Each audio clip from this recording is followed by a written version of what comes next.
Bismillahirrahmanirrahim. First of all, Assalamu alaikum to all of you students. Today we are going to discuss about manufacturing of steel, FSC Part 2, Chapter number 6 का ये topic है.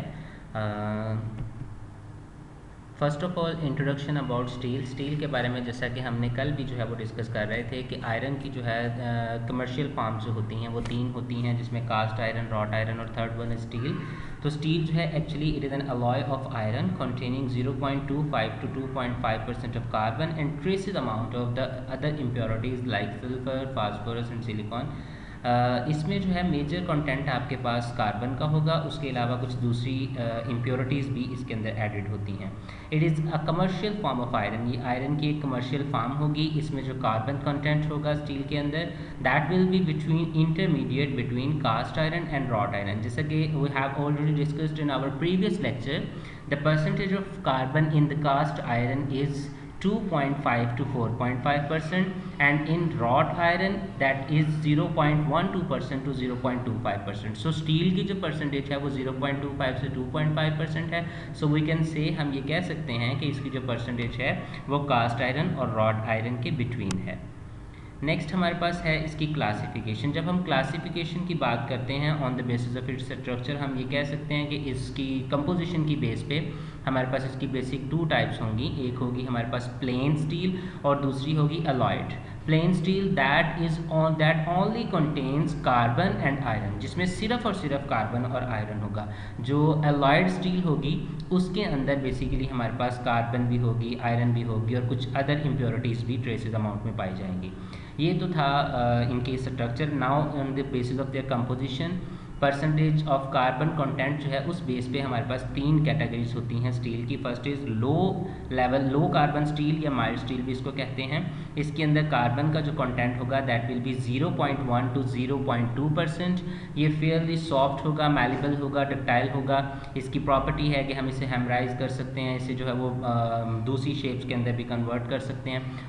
It can be fog, इससे fog भी किया जा सकता है. इसे हीट करते हुए, अच्छे तरीके से हीट करके प्रेस करते हुए, हैमराइज करते हुए हम इसे डिफरेंट शेप्स में कन्वर्ट कर सकते हैं.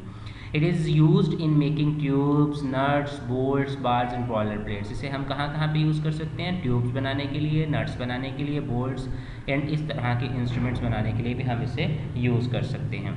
नेक्स्ट है हमारे पास medium carbon steel. Medium carbon steel 0.2 to 0.7% है. 0.2 to 0.7% ऑफ कार्बन इसके अंदर कंटेंट पाया जाता है. It is harder than mild steel. ये जो माइल्ड स्टील हमने डिस्कस किया, लो कार्बन स्टील, ये उससे जो है वो कुछ स्ट्रक्चर में हार्ड होगा. ये भी मैलेबल है, डक्टाइल भी है. It is used in making rails, axles and castings ETC. इसे देखें हम, जैसा कि इससे रेल्स, एक्सेल्स वगैरह, ये आपके सामने कुछ पिक्चर्स हैं, ये हम इससे जो है वो प्रिपेयर कर सकते हैं. नेक्स्ट है हमारे पास high carbon steel. High carbon steel के अंदर कार्बन की परसेंटेज कंटेंट जो होगा that will be 0.7 to 1.5%. It is hard, it can also be फॉग only when percentage of carbon is less than 1.0. जब इसके अंदर हम कार्बन की परसेंटेज को 1.0 से लेस कर देंगे तो in that condition we can hamerize it by giving them heat. इसे हीट करते हुए, प्रेशर देते हुए हम इसको जो है हेमराइज करके इसको फॉग भी कर सकते हैं. It is used to make hammers, taps, dies, cutting tools, machine tools, hard steel parts of the machinery and all sorts of engine. ये जो हाई कार्बन स्टील है इससे हम जो है वो ज़्यादातर ये आप देख सकते हैं कि हैमर्स वगैरह बनाने के लिए जो है वो हम इसे इस्तेमाल करते हैं. नेक्स्ट है मैन्युफैक्चरिंग ऑफ स्टील. अब मैन्युफैक्चरिंग ऑफ स्टील की मैन्युफैक्चरिंग की बात करेंगे तो बेसिकली जैसा कि हमने लेक्चर के स्टार्ट में डिस्कस किया कि स्टील में परसेंटेज ऑफ कार्बन जो है वो बिटवीन होती है कास्ट आयरन और रॉट आयरन के दरमियान में.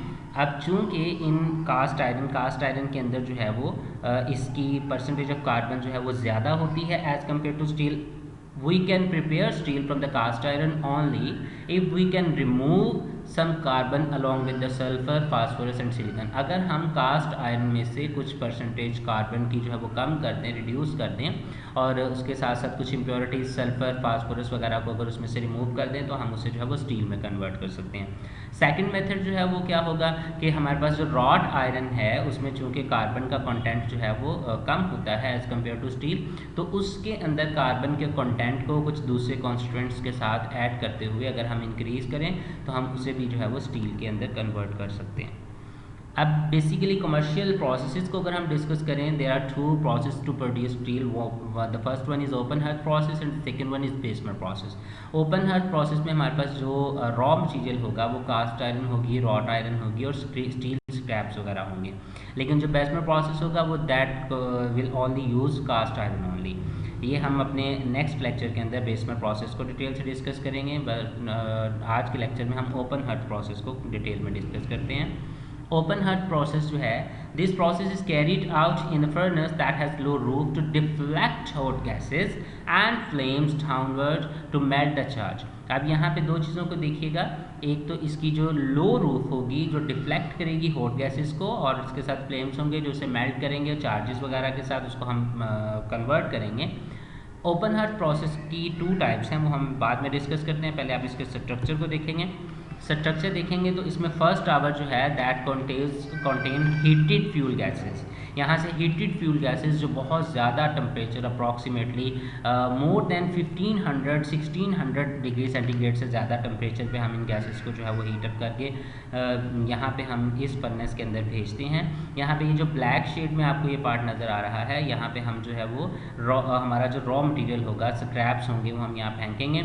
इधर से हमारे पास जो है वो हीटेड कंबस्शन एयर होगी। ये जो रूफ है इसकी आप देखेंगे तो इस रूफ का इसकी बेस से डिस्टेंस जो है वो बहुत कम होता है, हम इसे लो रूफ भी बोलते हैं। इसकी रीज़न क्या है कि जैसे ही गैसेज इधर से आएंगी इस रूफ के साथ टकरा कर डिफ्लेक्ट होके या रिफ्लेक्ट होके इसके साथ टकराती हैं, इसको मेल्ट करती हैं। यहाँ पे ऑक्सीजन लाइंसेस लगी होती हैं, यहाँ पे चार्जिंग डोर्स होते हैं जो चार्ज प्रोवाइड करते हैं, और नेक्स्ट ये जो है वो ऑफ गैसेस होती हैं जहाँ से ऑफ गैसेस वगैरह जो है वो रिमूव होकर दोबारा यूटिलाइज़ की जा सकती हैं। अब बात करते हैं ये इसके नीचे, ये देखें यहाँ पे हम लाइनिंग करते हैं। ये लाइनिंग किस वजह से होती है? ये लाइनिंग होती है जो इम्प्योरिटीज़ वगैरह को हम मेल्ट करते हैं उनके लिए हम जो है वो इसको यूज़ करते हैं। अब इस लाइनिंग की बेस पे हमारे पास ओपन हर्थ प्रोसेस जो है वो 2 तरह का है। अगर तो आपकी जो इम्प्योरिटीज़ हैं वो बेसिक इन नेचर हैं तो हमारी जो लाइनिंग होगी that will B acidic like SiO2। अगर इम्प्योरिटीज़ एसिडिक नेचर की हैं लाइक फास्फर है, सल्फर है, इनके ऑक्साइड्स हैं, तो फिर हमारी जो फर्नेस है उसकी लाइनिंग जो है बेसिक होगी, उसमें डोलोमाइट वगैरह हम जो है वो यूज़ कर सकते हैं।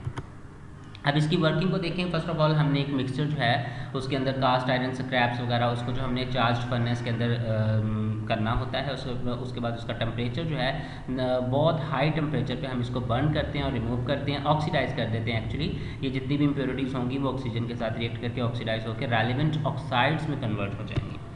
सिमिलरली यहाँ पे देखें जो कार्बन मोनोऑक्साइड हमारे पास होगी ये इस्केप करेगी in flue gases and that silica combines with CaO, manganese oxide, FeO, इनके साथ रिएक्ट करके स्लैग बनाती है जो कि फ्लोट करता है मोल्टन मेटल की स्टेट के ऊपर। ये आपके सामने स्लैग्स फॉर्मेशन की इक्वेशंस हैं। इसी तरीके से जो फास्फोरस और सल्फर्स वगैरह एज इम्प्योरिटीज़ होंगी वो भी आयरन ऑक्साइड्स और के साथ रिएक्ट करेंगी और अपने रेलिवेंट ऑक्साइड्स देंगी हमें ऑक्सीडाइज होकर। नेक्स्ट यही जो ऑक्साइड्स हैं ये दोबारा कैल्शियम ऑक्साइड जो है उसके साथ रिएक्ट करके स्लैग बनाते हैं और ये स्लैग जो है वो एज अ फर्टिलाइजर्स भी हम बाद में यूज़ कर सकते हैं। इस पूरे प्रोसेस के अंदर जो परसेंटेज होगी कार्बन की उसे रेलिवेंटली हम रेगुलरली जो है वो उसकी परसेंटेज को चेक करते रहेंगे रेगुलर इंटरवल के साथ, और जब इसकी परसेंटेज को 0.1% से रिड्यूस कर देंगे हम, वहाँ पे फिर हम जो है वो कैलकुलेटेड अमाउंट फेरोमैग्नीज की ऐड करेंगे जो क्या करेगी, जिसका पर्पस क्या होगा, वो डीसल्फराइज करेगी स्टील को और वहाँ से हम सॉलिड फॉर्म में जो है वो स्टील चार्ज को पास करने के बाद उसे हम हासिल कर सकते हैं। इस पूरे प्रोसेस को अप्रॉक्सीमेटली जो है वो 10 to 12 आवर्स जो हैं वो ड्यूरेशन होती है इस प्रोसेस की। इस प्रोसेस के बारे में किसी भी किस्म की आपको कन्फ्यूजन हो कमेंट करें, इस वीडियो को लाइक करें, हमारे चैनल को सब्सक्राइब करें और बेल आइकन को प्रेस करें ताकि हमारी मज़ीद आने वाली वीडियोस जो हैं वो आपको सबसे पहले मौसूल हों। Thank you very much. अल्लाह हाफिज़।